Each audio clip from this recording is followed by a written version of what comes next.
Hallo liebe Trekking-Freunde und wieder mal J-Whips Uncut. So, ich habe ein paar Basics-Videos ins Netz gestellt. Für einige war das halt schon sehr, sehr hilfreich. Na, bitte habt Nachsicht mit mir, weil es sind so viele Ausdrücke und für mich ist es an für sich schnurzpiepen, egal wie das Ding heißt. Das dient als Orientierung, und zwar habe ich euch ein Victorian Cutback als ein Tasmanien verkauft. Und zwar der Victorian, übrigens könnt ihr euch mal anschauen, von Robert Ember, der hat ein ganz tolles Video dazu gemacht. Also Robert, danke. So, ganz einfach, ihr geht hoch und jetzt kommt diese Geschichte.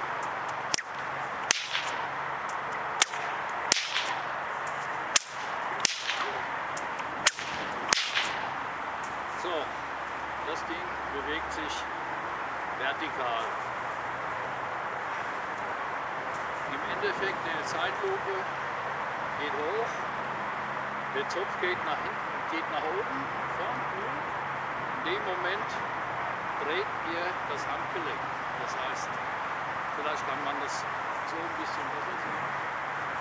Hier oben das Handgelenk drehen und achtet drauf, dass ihr auf eine Linie bleibt. Also sobald ihr rausgeht, macht das Ding unkalkulierbare Sachen.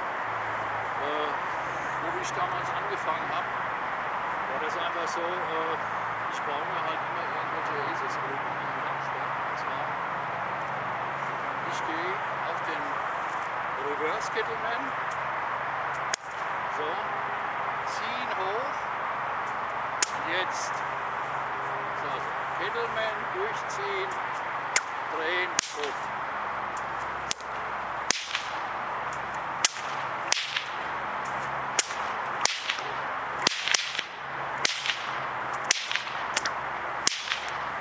Das ist halt eine Geschichte, es ist viel Gefühl, es ist nicht so Hammer, weil bei gewissen Sachen so wie Kettle, Fast Figure 8 kann ich beschleunigen, also zumindest bei der einen, dann ist es etwas lauter. Wenn ich jetzt anfange und mache jetzt zum Beispiel eine Double Fast Figure 8, das ist die Einleitung, also in der Zeitlupe, hoch, Kettleman, erste, zweite.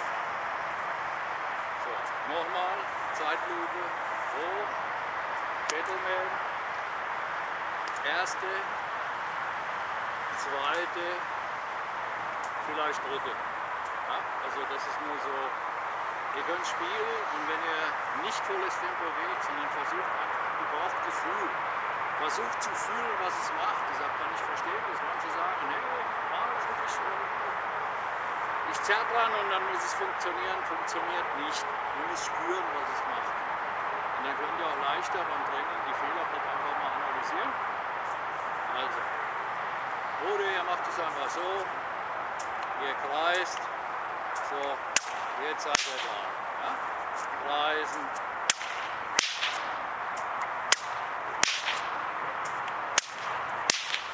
So wie in dem einen Video, Gefühl. Circus und selbst gefangen. Passiert. So, jetzt kommen wir zum Wesentlichen.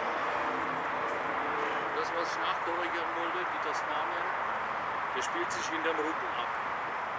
Ja, also, ich probiere das erstmal so. Und wenn ihr leer anfängt, ist es ein bisschen, ja, ich spreche jetzt von meiner Sicht. Also, ich gehe so, ich gehe auf normalen Reverse, normalen Overhead Break. So, führe den jetzt weiter, nachdem er gekriegt hat, hinter den Rücken. So. Und da, hinter dem Rücken, forme ich jetzt einen Loop.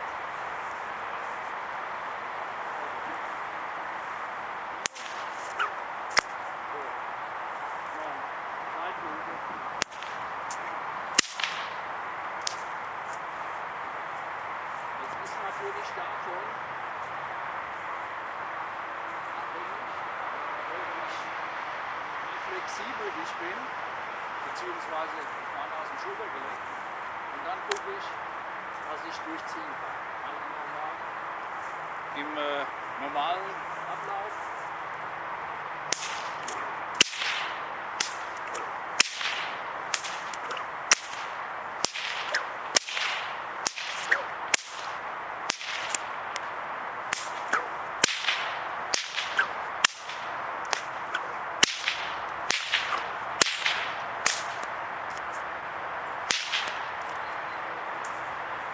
So, wie ihr gesehen habt, das sind manchmal auch die einfachsten Sachen. Da geht es auf einmal nicht mehr. Ich persönlich, ich trainiere immer mit Zweien und da wechsle ich auch die Seiten, weil bei manchen Sachen fühle ich links besser, manche gehen rechts besser. Also wie gesagt, das war halt nur der Victorian. Also nur einer, ja? Also hier.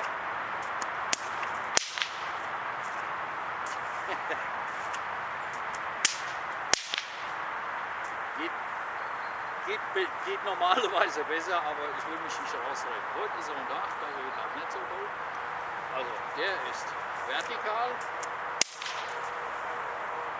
und der hier von vorne, Overhead.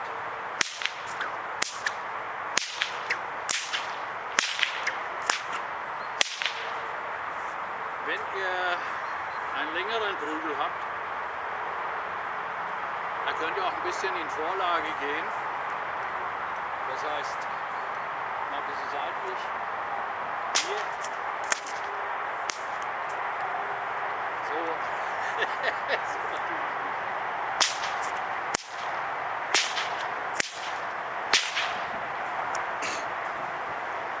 Also das zum Thema Tasmanian und Victorian. Und da könnt ihr natürlich wunderschön kombinieren. Ja, die Träger ist schon ein bisschen abgebrochen.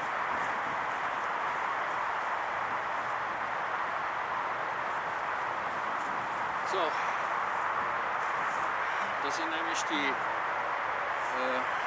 Red und Blue Queen. Da habe ich vor Ewigkeiten mal gezeigt, also 16 Strang. Putsch.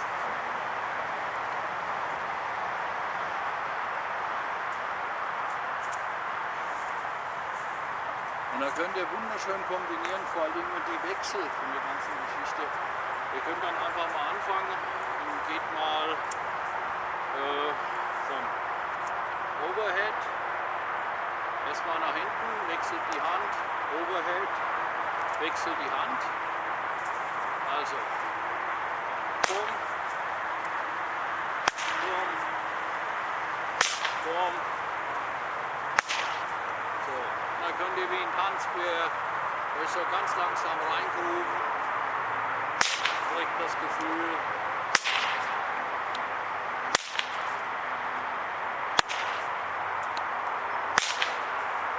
So, jetzt bauen wir, wenn ihr seht, nochmal damit das Video Wechsel geht. Also, ich komme hier nach hinten, greife hier rein, übernehme, ziehe hoch und nochmal. So, im normalen Tempo.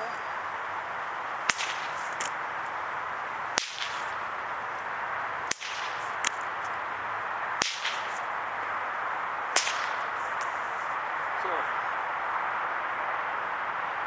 jetzt baue ich da noch eine Variante und meiner Erfahrung nach, also zumindest das, was mich anbetrifft, in den Flow Drills lerne ich besser. Das heißt, ja, erstmal eine kurze Erklärung. Was sind Flow Drills? Also aus dem Kampfsport, aus dem klassischen, zum Beispiel Karate, Shotokan. Ich mache jetzt, nehmen wir mal an, einen Hochblock. Das heißt, ich gehe hoch, mache meinen Block und es kommt ein V-Stoß. Oder ein Mittelblock und V-Stoß. Oder ein Tiefblock und V-Stoß. Habe ich mal am Anfang gemacht. Das ist zu statisch. Weil wenn ihr jetzt zum Cheatkanto und Kali kommt, haben wir zum Beispiel die eine Sequenz Block, Faust. Okay, das ist identisch. Ja, oder ich gehe schon wieder in die Position, wo ich sofort wieder arbeiten kann. Zweierfrequenz, die Filipinos nennen es Lubat. Bei den Flow Drills, das heißt, ich mache ein Crossblock, das heißt nicht von innen und Faust, ich kann auch von außen und Faust, sondern ich wechsle und block jetzt diagonal, das heißt Schritt 1, Bom, Bom, Schritt 2, Bom, Check, Bom oder Block, Check, Trap, Faust, Block, Check, Trap, Faust, Block, Check, Trap, Faust. Man spielt es mit dem Partner, der ist leider halt mit dieser Covid-Inszenierung da nicht bereit und beruflich sehr ausgelastet. Ihr kriegt ein Gefühl und kriegt auch Referenzpunkte, die ihr später auch eventuell mal so in eine Peitschengeschichte habt. Das heißt, hier blocke ich, ja, hier check ich, das heißt, wenn hier ein Arm ist, da kommt bei dem Check euch schon ein Referenzpunkt, um zum Beispiel einen Hebel anzusetzen. Trap, in der Nahdistanz, Block, checken, Ellenbogen reindrücken, kontrollieren und Konter. Ja? Oder hier WT-technisch, das könnt ihr dann halt mal wie ihr wollt. So, und diese Flow Drills, das heißt nämlich immer wiederkehrende Bewegungen, helfen mir dem Bewegungsablauf ein bisschen mit der Whip halt in die Reihe zu kriegen oder besser umzusetzen. So, und dann gehen wir, so wie ich euch gezeigt habe, von dem Overhead, Track, hinten Übergabe und runter. So. Overhead,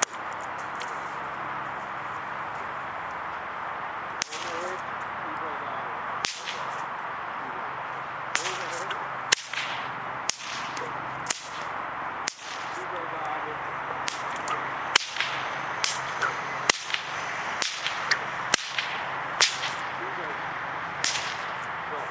Dann kann ich gleichzeitig nochmal so einen diagonalen Sidearm-Track nochmal mit reinbauen. Von vorne. Ich drehe mich danach nochmal. Das heißt Overhead, Bumm, ja, also Overhead, zurück, rückwärts, passt auf, weil wie gesagt das Ding ist hinter dem Rücken und ist nicht angenehm, wenn es abdrückt. So, und wenn ich hier durchgezogen habe, der zweite Track, dann kommt der dritte. Ja? Also, erst eine Seite.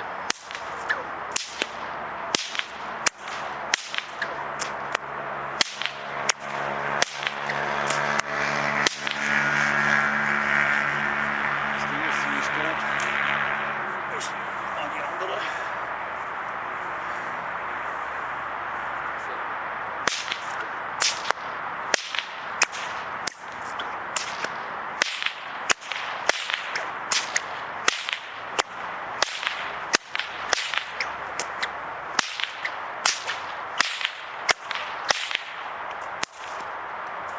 So, und dann könnt ihr natürlich anfangen und nehmt die zweite Hand dazu oder wechselt die Hand. Oder ihr geht dann so weit und sagt, okay, alles klar, jetzt wechsle ich die Seiten, weil ich habe festgestellt, sobald ihr anfangt und habt zwei Dinge in der Hand, ist eine ganz andere Geschichte, als wenn ihr nur mit einer arbeitet. So, und jetzt könnt ihr anfangen. Move. Boom. So.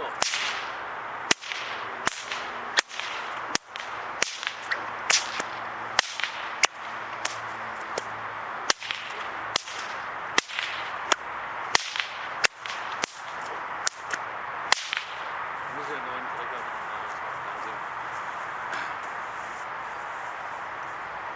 Okay, also in diesem Sinne, habt Spaß beim Training.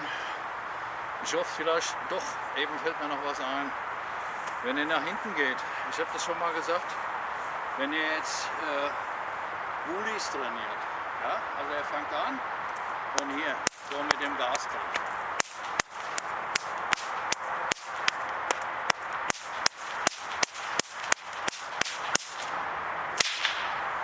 So, dasselbe ist, weil wenn ihr nämlich die Hand so eindreht, da geht er ein Tippelchen von euch weg. Das heißt, ein.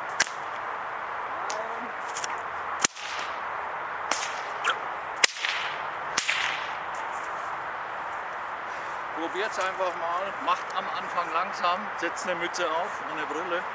Ganz wichtig. Ich habe mir vor 3 Wochen eine gegeben. Da sind immer noch Spuren, also nach 3 Wochen. Weil der Cracker, habe ich ja schon mal gesagt, der geht mit 343 Meter pro Sekunde und das schneidet nichts ab oder sowas. Das tut brutal weh. Okay, in diesem Sinne, danke fürs Zuschauen und viel Spaß beim Trainieren. Okay, macht's gut. Ciao.